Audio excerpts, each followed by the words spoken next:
नमस्कार दोस्तों, स्वागत है आपका अपनी यूट्यूब चैनल वीरो द्विवेदी एजुकेशन हब पर। उम्मीद करता हूं कि आप बेहतर होंगे, आपका परिवार पूर्ण रूप से स्वस्थ, खुशहाल और मस्त होगा डियर। सभी को गुड मॉर्निंग, वंदे मातरम, जय हिंद, सुप्रभात। डियर, आज हम बात करेंगे एक ऐसे प्रैक्टिस सेट की जो कि हिंदी भाषा से बिलोंग करता है। ये पेडागोजी का एक ऐसा प्रैक्टिस सेट है जो कि आगे आने वाला सीटेट एग्जाम लगा हुआ है, या सुपर टेट हो, या केवीएस एनबीएस हो, या यूपी टेट का एग्जाम हो, कोई भी शिक्षक भर्ती आप देने जा रहे हैं डियर, जहां से हिंदी से प्रश्न बनते हैं, तो ये वीडियो सिर्फ और सिर्फ उसी एग्जाम के लिए है। वीडियो को बिल्कुल शिद्दत से अंत तक वॉच कीजिएगा, एक एक पॉइंट को समझते हुए चलिएगा। पहली बार आए हैं अगर आप चैनल पर तो सब्सक्राइब करें, बेल आइकन को ऑन करें, वीडियो को लाइक और शेयर करना ना भूलें डियर। तो आइए शुरू करते हैं। पहला प्रश्न कह रहा है, भाषा के संदर्भ में कौन सा कथन असत्य है यानी कि गलत है। भाषा मनुष्यों के बीच परस्पर संवाद स्थापित करने का कार्य नहीं करती।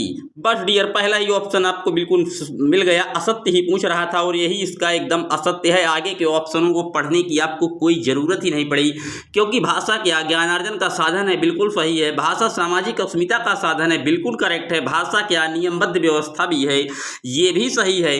लेकिन भाषा जो है वो मनुष्य के बीच परस्पर संवाद स्थापित करने का कार्य करती है, और प्रश्न में निगेटिव पूछ रहा था और यही लिखा है कि ये कार्य नहीं करती, यानी कि ए ऑप्शन एकदम करेक्ट है। चलते हैं अपने अगले प्रश्न की ओर। भाषा शिक्षण है यह जानना कि बच्चा जो है पढ़ना लिखना कैसे सीखता है। यह जानना कि बच्चे को पढ़ना लिखना कैसे सिखाया जाए, या ए और बी दोनों, या इनमें से कोई नहीं। तो जो भाषा शिक्षण है डियर, मैं बता दूं, जो भाषा शिक्षण है वो ये भी है कि यह जानना कि बच्चा जो है पढ़ना लिखना कैसे सीखता है और कैसे इसे सिखाया जाए। दोनों ही बातें सही है भाषा शिक्षण में, तो सी ऑप्शन एकदम करेक्ट है डियर। बात करते हैं अपने अगले प्रश्न की। भाषा शिक्षण आवश्यक है भाषाई कौशलों से परिचित कराने के लिए, बिल्कुल सही। बच्चों की कल्पनाशीलता को बढ़ाने के लिए, बिल्कुल सही। सृजनात्मकता का विकास करने के लिए, यानी कि ये तीनों ही बातें क्या भाषा शिक्षण के लिए आवश्यक होती हैं, तो डी ऑप्शन एकदम करेक्ट है। बात करते हैं अपने अगले प्रश्न की। भाषा शिक्षण का उद्देश्य है वक्ता के विचारों को समझ पाने की योग्यता का विकास, केवल पठन कौशल का विकास, या पाठ्य पुस्तकों से इतर पुस्तकों को पढ़ने की क्षमता का विकास, या एक और तीन दोनों। तो जो भाषा शिक्षण का उद्देश्य है डियर, वो एक और तीन दोनों होगा। डी ऑप्शन एकदम करेक्ट है, क्योंकि वक्ता के विचारों को समझ पाने में भी क्या भाषा का महत्वपूर्ण योगदान होता है, और पाठ्य पुस्तकों से इतर पुस्तकों के अलावा, यानी कि ज्ञान को क्या बाहरी जीवन से जोड़कर भी जो देना है, उसमें भी भाषा का क्या प्रमुख रोल होता है। तो डी ऑप्शन एकदम करेक्ट है डियर। बात करते हैं अपने अगले प्रश्न की। भाषा शिक्षण के संदर्भ में कौन सा कथन सही नहीं है। भाषा शिक्षण के संदर्भ में कौन सा कथन सही नहीं है। भाषा अर्जन और भाषा अधिगम में अंतर होता है। भाषा शिक्षण में केवल भाषाई शुद्धता पर ही अधिक बल रहता है। भाषा सीखने में अन्य विषयों का अध्ययन अध्यापन सहायक होता है, या समृद्ध भाषा परिवेश अर्जित करने में सहायता करता है। तो भाषा शिक्षण में जो कथन सही नहीं है वो है, भाषा शिक्षण में केवल भाषाई शुद्धता पर ही अधिक बल रहता है, ऐसा नहीं है डियर। केवल भाषाई शुद्धता पर ही हम बल नहीं देते। बी ऑप्शन एकदम करेक्ट है। चलते हैं अपने अगले प्रश्न की ओर। इनमें से प्राथमिक स्तर पर भाषा शिक्षण का कौन सा उद्देश्य अनिवार्यता नहीं है। विभिन्न संदर्भों में प्रयुक्त शब्दों के सही अर्थ ग्रहण करना, विभिन्न संदर्भों और स्थितियों में अपनी बात करने की कुशलता का क्या विकास करना, या भाषा के अलंकारिक प्रयोग की क्षमता का विकास करना, या मानवीय मूल्यों का विकास करना। तो बात आई है कहाँ की, प्राथमिक स्तर की, और प्राथमिक स्तर में हम भाषा के अलंकारिक शब्दों की प्रयोग की क्षमता का कोई विकास नहीं करते हैं, क्योंकि प्राथमिक में जब बच्चा 1 से 5 में है तो वो अलंकारिक भाषा को, मतलब अलंकार इत्यादि को नहीं जानता डियर। तो सी ऑप्शन एकदम करेक्ट है। बात करते हैं अपने अगले प्रश्न की। भाषा शिक्षण की विधियां मुख्यतः डैश पर निर्भर करती हैं। परीक्षा पद्धति, बच्चों का स्तर, आयु और प्रकरण, समय अवधि या लक्ष्य भाषा पर। तो जो भाषा शिक्षण की विधियां हैं डियर, वो बच्चों के स्तर, आयु और प्रकरण पर निर्भर करती हैं। बी ऑप्शन एकदम करेक्ट है। चलते हैं अपने अगले प्रश्न की ओर। भाषा शिक्षण में व्याकरण पढ़ाने के लिए प्रयुक्त किया जाने वाले सिद्धांत या नियम हैं। आवृत्ति का सिद्धांत, अनुकरण का सिद्धांत, आगमन एवं निगमन का सिद्धांत, या अनुबंधन का सिद्धांत। तो जो भाषा शिक्षा में व्याकरण पढ़ाने के लिए प्रयुक्त किया जाता है सिद्धांत, वो है आगमन और निगमन का सिद्धांत। अब आगमन और निगमन तो बता दे डियर, जो आगमन विधि है इसमें हम उदाहरण पहले देते हैं, बाद में नियम बताते हैं। मतलब पहले उदाहरण देंगे, फिर उसके नियम को आपको बता देंगे। और निगमन में क्या है, हम सीधे नियम ही पहले बता देते हैं डियर। तो सी ऑप्शन एकदम करेक्ट है। बात करते हैं अपने अगले प्रश्न की।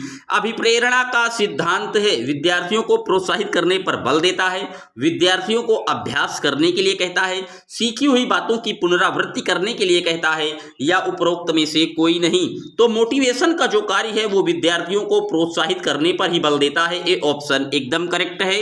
बाह्य रूप से भी प्रोत्साहित करता है प्रेरणा, और आंतरिक रूप से भी जो है मोटिवेशन जो है वो प्रभावित करता है। लेकिन जो आंतरिक अभिप्रेरणा होती है डियर, वो सबसे अच्छी मानी गई है।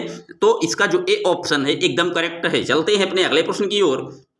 विद्यार्थी की भाषा पर उसके सामाजिक परिवेश का प्रभाव पड़ता है। यह सिद्धांत है अनुबंधन का, अनुकरण का, साहिचर्य का, या जीवन समन्वय का। तो विद्यार्थी की जो भाषा है उसके सामाजिक परिवेश का प्रभाव बिल्कुल पड़ता है। और ये जो सिद्धांत है ये अनुकरण का है, क्योंकि बालक क्या समाज में रहकर क्या अनुकरण से ही तो सीखता है। तो बी ऑप्शन एकदम करेक्ट है। चलते हैं अपने अगले प्रश्न की ओर। मातृभाषा शिक्षण विद्यार्थियों के भाषा शिक्षण में व्यवधान उत्पन्न करता है। बिल्कुल गलत है डियर। मातृभाषा तो बालकों की जो शिक्षा है उसको बढ़ाने के लिए एक संसाधन का कार्य करती है, शिक्षण को सरल बनाता है, बात सही है। अध्यापक के शैक्षिक कार्य में बाधक है, बिल्कुल गलत है। शिक्षण सिद्धांतों के विपरीत है, ये भी गलत है। तो मातृभाषा जो शिक्षण है वो शिक्षण को क्या सरल और रोचक बनाती है। बी ऑप्शन एकदम करेक्ट है। मातृभाषा में जो शिक्षा की वकालत की थी वो 1937 में वर्धा आयोजन में बेसिक शिक्षा पद्धति की शुरुआत महात्मा गांधी द्वारा की गई थी, और उन्होंने ही सबसे पहले मातृभाषा में शिक्षा देने की वकालत की थी। तो बी ऑप्शन एकदम करेक्ट है। अब चलते हैं अपने अगले प्रश्न की ओर। कौन सा नियम स्थूल ज्ञान से सूक्ष्म ज्ञान की ओर अग्रसर होने की बात कहता है। ज्ञात से अज्ञात, अनिश्चित से निश्चित की ओर, पूर्ण से अंश की ओर, या मूर्त से अमूर्त की ओर। तो स्थूल ज्ञान से सूक्ष्म ज्ञान, यानी कि आप क्या करिए, आप चलिए जो है ज्ञात से क्या अज्ञात की ओर, या पूर्ण से अंश की ओर चलेंगे। बताइए दोनों में कौन सा उचित है। तो जो स्थूल ज्ञान में सूक्ष्म ज्ञान की ओर आप अग्रसर होने की बात करते हैं तो वो होता है पूर्ण से क्या अंश की ओर। सी ऑप्शन एकदम करेक्ट है। वीडियो पर जितने भी लोग पहली बार आए हैं सब्सक्राइब करें वीडियो को, और लाइक करना ना भूलें। गणित के शिक्षक ने राहुल को वाक्य सही करने के लिए कहा।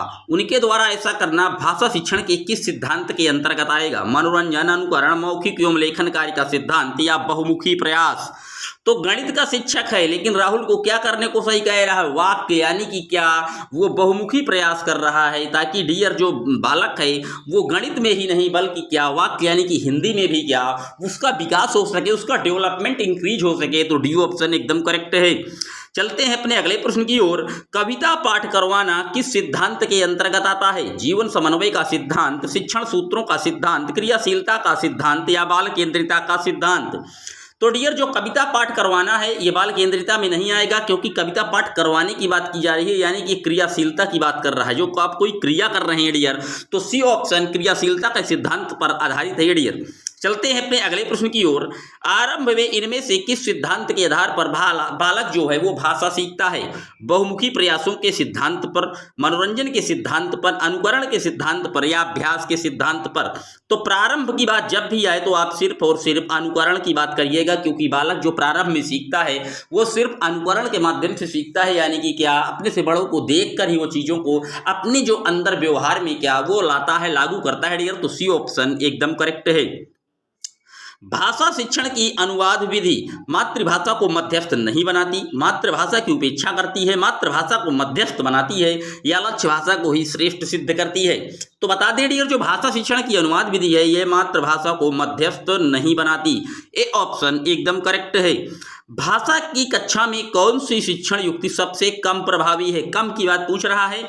उचित गति एवं प्रवाह के साथ पढ़ने पर बल देना ये तो प्रभावी है। शुद्ध उच्चारण पर अत्यधिक बल देना, आगे देखते हैं डियर क्या है।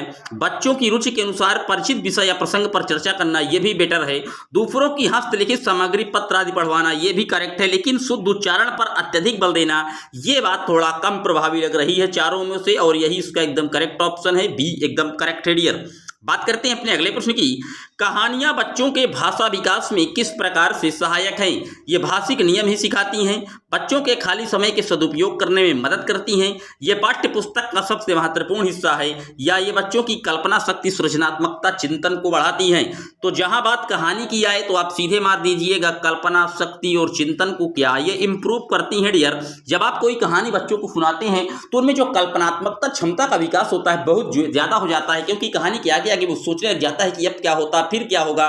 तो कल्पना शक्ति और क्रिएटिविटी एबिलिटीज का जो है इसमें जो है वो प्रोड्यूसन हो जाता है डियर। तो डी ऑप्शन एकदम करेक्ट है।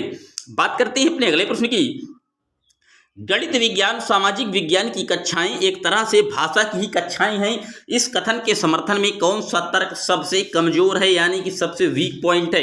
विभिन्न विषयों के शिक्षण में भाषा शिक्षण एक मुख्य उद्देश्य होता है। विभिन्न विषयों की अवधारणात्मक समझ की अभिव्यक्ति ही भाषा विशेष में होती है। विभिन्न विषयों की अवधारणाएं किसी भाषा विशेष से बनती हैं, या विभिन्न विषयों के अध्ययन अध्यापन में भाषा साधन का कार्य करती है। तो विभिन्न विषयों के जो शिक्षण में भाषा शिक्षण का एक क्या मुख्य उद्देश्य होता है? बात सही है। विभिन्न विषयों की अवधारणात्मक समझ की अभिव्यक्ति भी भाषा विशेष में होती है। विभिन्न विषयों की अवधारणाएं किसी भाषा विशेष से बनती हैं, और विभिन्न विषयों के अध्ययन अध्यापन में भाषा क्या साधन का कार्य करती है। तो इसमें आपको जो कमजोर ऑप्शन है वो पहला ही ऑप्शन एकदम करेक्ट है डियर, ए ऑप्शन एकदम करेक्ट है। चलते हैं अपने अगले प्रश्न की ओर। भाषा शिक्षण का सिद्धांत या नियम नहीं है। निश्चित उद्देश्य एवं पाठ्य सामग्री का सिद्धांत, व्यक्तिगत भिन्नता का सिद्धांत, निश्चित से अनिश्चित की ओर, और विश्लेषण से संश्लेषण की ओर। तो डियर जो इसका सिद्धांत नहीं है वो विश्लेषण से संश्लेषण की ओर नहीं होता, बल्कि हम पहले संश्लेषण करते हैं बाद में विश्लेषण करते हैं डियर। तो डी ऑप्शन एकदम करेक्ट है। बात करते हैं अपने अगले प्रश्न की। उदाहरण देकर नियमों का निर्धारण किया जाता है। विशेष से सामान्य की ओर, सरल से जटिल की ओर, मनोवैज्ञानिक से तार्किक की ओर, या आगमन से निगमन की ओर। तो मैं आपको बताया हूं कि आगमन में क्या हम पहले उदाहरण देते हैं फिर नियम की ओर चलते हैं, तो आगमन से निगमन की ओर ही होगा। डी ऑप्शन एकदम करेक्ट है डियर, नोट रखिएगा। चलते हैं अपने अगले प्रश्न की ओर। प्राथमिक स्तर पर कौन सा भाषा शिक्षण का उद्देश्य नहीं है?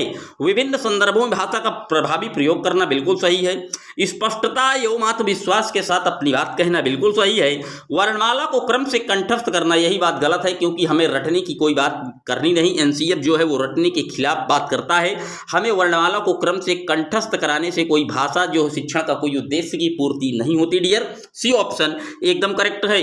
चलते हैं अपने अगले प्रश्न की ओर। एक समावेशी कक्षा में कौन सा कथन भाषा शिक्षण सिद्धांतों के प्रतिकूल है, यानी कि विपरीत है डियर?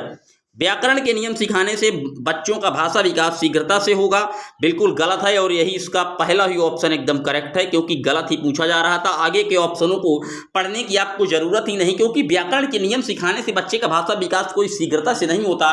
क्योंकि बालक क्या है, बालक खुद जो है अपने पर्यावरण में, अपने आस पड़ोस समाज में रहकर क्या जब भाषा सीखता है तो अपना खुद का वो लघु व्याकरण बना लेता है डियर। ए ऑप्शन एकदम करेक्ट है। बात करते हैं आज के अगले और अंतिम प्रश्न की। हमारा 25वां प्रश्न है। एक भाषा शिक्षक के लिए सर्वाधिक महत्वपूर्ण क्या है? बच्चों को भाषा प्रयोग के अवसर उपलब्ध कराना, बच्चों की त्रुटियों के प्रति कठोर रवैया अपनाना, या भाषा की पाठ्यपुस्तक, या भाषा का आकलन। तो भाषा शिक्षक के लिए जो सर्वाधिक महत्वपूर्ण है डियर, वो बच्चों को भाषा प्रयोग के क्या अधिकाधिक अवसर उपलब्ध कराना। जब आप अधिकाधिक अवसर उपलब्ध करा देंगे बालक को, तो वो अच्छी अच्छी चीज़ें या नई चीज़ें या क्रिएटिविटी थिंकिंग या एबिलिटीज या कल्पनात्मक तार्किकता इत्यादि को स्वयं ही सीख लेगा और भाषा में वो प्रवीणता को हासिल कर लेगा डियर। तो ये थे आज के टॉप 25 महत्वपूर्ण हिंदी के पेडागोजी के प्रश्न, जो कि आगे आने वाला जो है यूपी टेट हो, सी टेट हो या सुपर टेट हो, कोई भी वनडे एग्जाम आप देने जा रहे हैं जिसमें हिंदी भाषा से प्रश्न आते हैं, तो इस वीडियो को आप अंत तक वॉच कीजिएगा। अगर वीडियो अच्छा लगा है तो चैनल को सब्सक्राइब करें, वीडियो को लाइक और शेयर करना ना भूलें। मिलेंगे जल्दी आपसे एक और वीडियो में, तब तक के लिए जय हिंद, जय Bharat. Thanks for watching my video.